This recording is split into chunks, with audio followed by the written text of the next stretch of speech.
कार्तिक मास कथा अध्याय 3। नमस्कार दोस्तों, स्वागत है आपका आज की वीडियो में। हमने कल कथा को 2 ही पार्ट बताए थे उस वीडियो में, तो आज वहाँ से आगे शुरू करते हैं तीसरा पार्ट। सत्यभामा ने कहा, हे प्रभु, आप तो सभी काल में व्यापक है और सभी काल आपके आगे एक समान हैं।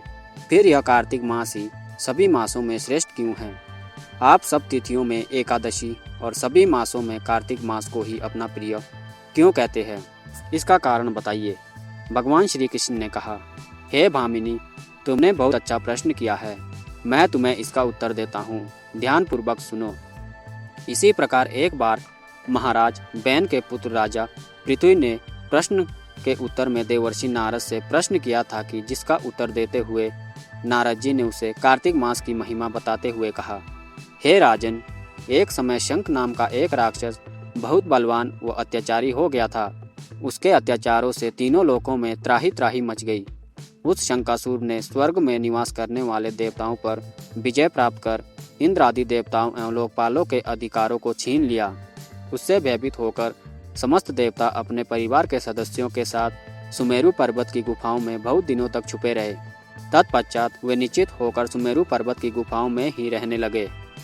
उधर जब शंकासुर को इस बात का पता चला कि देवता आनंद पूर्वक सुमेरु पर्वत की गुफाओं में निवास कर रहे हैं, तो उसने सोचा कि ऐसी कोई दिव्य शक्ति अवश्य है जिसके प्रभाव से अधिकारहीन यह देवता अभी भी बलवान है। सोचते सोचते वह इस निर्णय पर पहुंचा कि वेद मंत्रों के बल के कारण ही देवता बलवान हो रहे हैं। यदि इनमें वेद छीन लिए जाए तो वे बलहीन हो जाएंगे। ऐसा विचार कर शंकासुर ब्रह्मा जी के सत्यलोक से शीघ्र ही वेदों को हर लाया। उसके द्वारा ले जाए जाते हुए भय से उसके चंगुल से निकल भागे और जल में समा गए। शंकासुर ने वेद मंत्रों तथा बीज मंत्रों को ढूंढते सागर में प्रवेश किया, परंतु ना तो उसको वेद मंत्र मिले ना ही बीज मंत्र।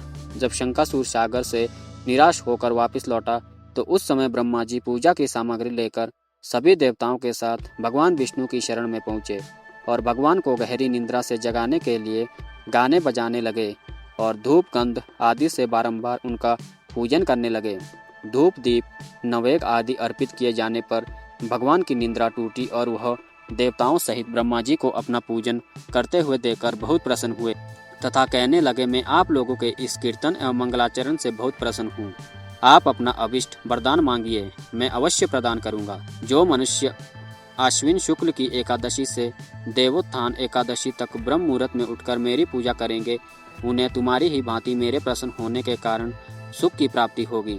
आप लोग जो पग, अर्घ्य, आचमन और जल आदि सामग्री मेरे लिए लाए हैं, वे अत्यंत गुणों वाली होकर आपका कल्याण करेगी। शंकासुर द्वारा हरे गए संपूर्ण वेद जल में स्थित है। मैं सागर पुत्र शंकासुर का वध करके उन वेदों को अभी लाए देता हूँ। आज से बीज मंत्रों और वेदों सहित मैं प्रतिवर्ष कार्तिक मास में जल में विश्राम किया करूँगा। अब मैं मत्स्य का रूप धारण करके जल में जाता हूँ। तुम सब देवता भी मुनीश्वरों सहित मेरे साथ जल में आओ। इस कार्तिक मास में जो श्रेष्ठ मनुष्य प्रातः काल स्नान करते हैं, वे सब यज्ञ के अवभृत स्नान द्वारा भली भांति नहा लेते हैं। हे देवेंद्र, कार्तिक मास में व्रत करने वाले को सब प्रकार से धन, पुत्र, पुत्री आदि देते रहना और उसकी सभी आपत्तियों से रक्षा करना। हे धनपति कुबेर, मेरी आज्ञा के अनुसार तुम अनेक धन धान्यों की वृद्धि करना, क्योंकि इस प्रकार का आचरण करने वाला मनुष्य मेरा रूप धारण करके जीवन मुक्त हो जाता है। जो मनुष्य जन्म से लेकर मृत्यु पर्यंत विधि पूर्वक इस उत्तम व्रत को करता है, वो आप लोगों का भी पूजनीय है।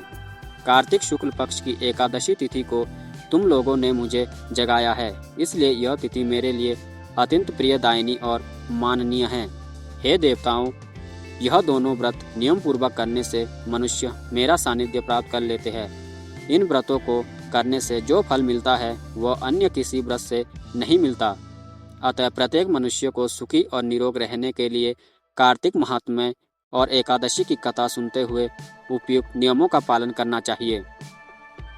यहाँ पर तीसरा अध्याय समाप्त हुआ। कार्तिक मास महात्म्य कथा अध्याय 4।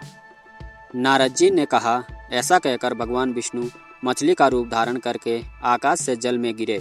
उस समय विंध्याचल पर्वत पर तप कर रहे महर्षि कश्यप अपनी अंजलि में जल लेकर खड़े थे। भगवान उनकी अंजलि में जा गिरे।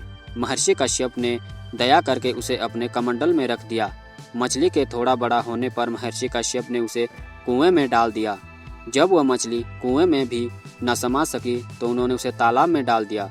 जब वह तालाब में भी न आ सकी तो उन्होंने उसे समुद्र में डाल दिया। वह मछली वहाँ भी बढ़ने लगी। फिर मत्स्य रूपी भगवान विष्णु ने इस शंकासुर का वध किया और शंकासुर को हाथ में लेकर बद्री वन में आ गए। वहाँ उन्होंने संपूर्ण ऋषियों को बुलाकर इस प्रकार आदेश दिया, मुनीश्वरों, तुम जल के भीतर बिखरे हुए वेद मंत्रों को खोज करो और जितनी जल्दी हो सके उन्हें सागर के जल से बाहर निकाल लाओ। तब तक मैं देवताओं के साथ प्रयाग में ठहरता हूँ। तब उन तपोबल संपन्न महर्षियों ने यज्ञ और बीजों सहित संपूर्ण वेद मंत्रों का उद्धार किया। उनमें से जितने मंत्र जिस ऋषि ने उपलब्ध किए वहीं उन बीज मंत्रों का उस दिन से ऋषि माना जाने लगा। तदनंतर सब ऋषि एकत्र होकर प्रयाग में गए। वहां उन्होंने ब्रह्मा जी सहित भगवान विष्णु को उपलब्ध हुए सभी वेद मंत्र समर्पित कर दिए। सब वेदों को पाकर ब्रह्मा जी बहुत प्रसन्न हुए। उन्होंने देवताओं और ऋषियों के साथ प्रयाग में अश्वमेध यज्ञ किया।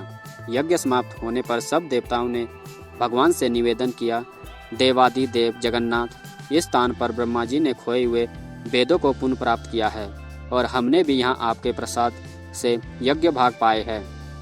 अतः यह स्थान पृथ्वी पर सबसे श्रेष्ठ पुण्य और वृद्धि करने वाला एवं भोग तथा मोक्ष प्रदान करने वाला हो। साथ ही यह समय भी महापुण्यमय और ब्रह्मघाती आदि महापापियों को भी शुद्ध करने वाला हो तथा तय स्थान यहाँ दिए हुए दान को अक्षय बना देने वाला भी हो। यह वर दीजिए। भगवान विष्णु बोले, देवताओं, तुमने जो कुछ कहा वह मुझे स्वीकार है। तुम्हारी इच्छा पूर्ण हो। आज से यह स्थान ब्रह्म क्षेत्र के नाम से प्रसिद्ध होगा। सूर्य वंश में उत्पन्न राजा भगीरथ यहाँ गंगा को ले आएंगे और यहाँ सूर्य कन्या यमुना से मिलेगी। ब्रह्मा जी और तुम सब देवता मेरे साथ यहाँ निवास करो। आज से यह तीर्थ तीर्थराज के नाम से विख्यात होगा। तीर्थराज के दर्शन से तत्काल सब पाप नष्ट हो जाएंगे।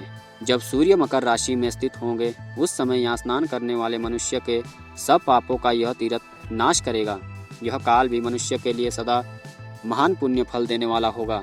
माघ में सूर्य के मकर राशि में स्थित होने पर यहाँ स्नान करने से सालोक्य आदि फल प्राप्त होंगे।